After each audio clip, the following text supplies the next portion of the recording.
Hey guys, I will show you how to fix this problem on Windows system.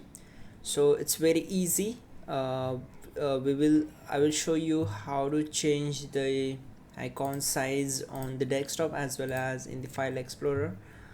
So first of all, I will just open any folder like okay, this one and this one.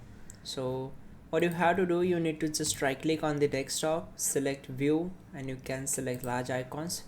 You can see the changes, and if you go to the medium icons, and this is the small icons, so I will set it with the default one.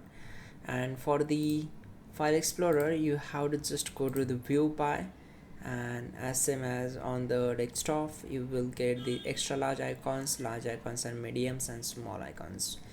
You can select the extra large. This is the large one, this is the medium one, this is the small icons.